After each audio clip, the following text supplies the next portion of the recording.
Welcome to the second episode of our YouTube market timing and stock picking course. This chapter is why market timing works and why it matters much more than you think. Because most investors believe that stock selection is the key to riches.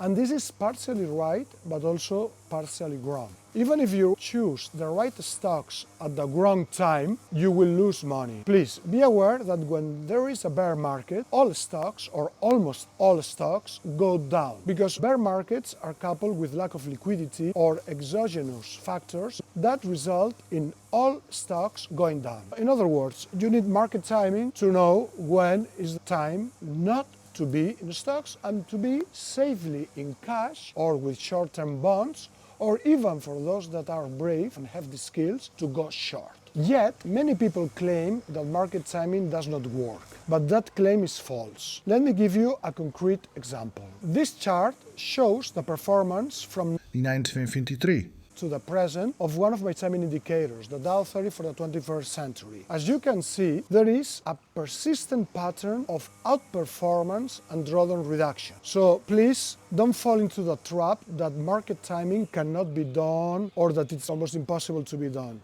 It can be done, and furthermore, I tell you one thing, it can be taught. Naysayers say that even if some very selected people can do market timing, it's almost impossible to be taught or to be learned. So in real life, most people are much better served by just doing buy and hold and ignoring market timing. And this is also false. Market timing can be taught. You can learn how to time the market. It is a repeatable process, and the only thing, as with all things in life, it requires a little bit of effort. You will not be a good market timer just by listening to one episode of this channel. But of course, if you are persistent, you dedicate a little bit of time, you can learn to be a good market timer. So the takeaway is twofold. First, market timing works, and this is very important. When I say it works, I mean that you can get outperformance, so you can make more money than passively invest in the index. And secondly,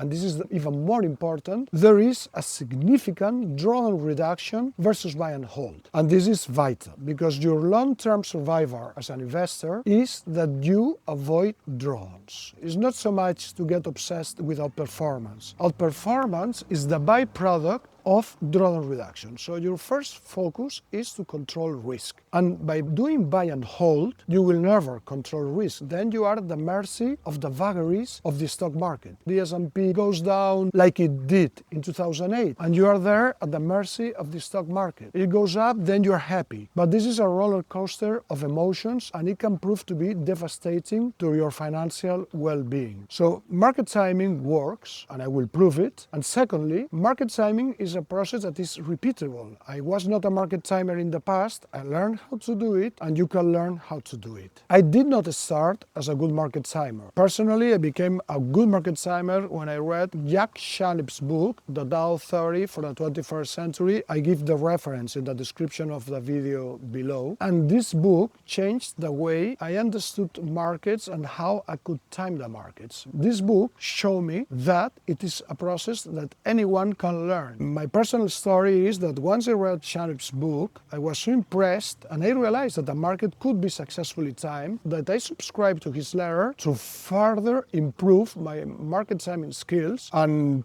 I became so good at discipline that eventually I took over his letter upon Jack's retirement. But long story short, this shows that market timing can be learned. Of course, you need the right teacher, but once you have the right teacher and the right tools, you can duplicate what many people have done in the past. Another argument you hear very often on social media is that you need time in the market instead of time in the market, in the sense that if you miss the best X days of the year, then you will miss a big chunk of performance. And they say, since you cannot know when those best end days of the year are going to occur, the only solution is to be all the time invested in the market. However, this is fully false. Even though they present some kind of evidence, this evidence is flawed, and there is a final piece of research that has finally debunked this wrong notion of time in the market. And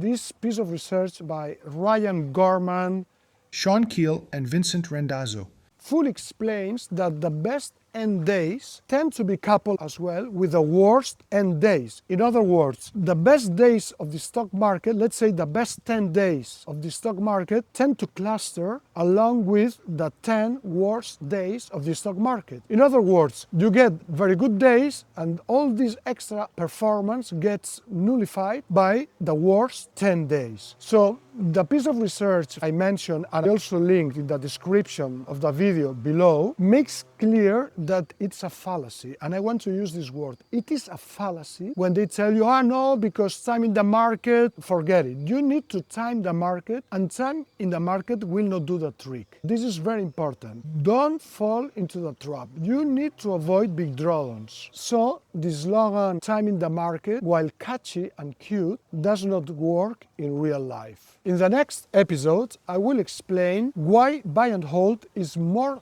dangerous than most investors realize, and also why market timing is not optional in real-time trading. It is a necessity.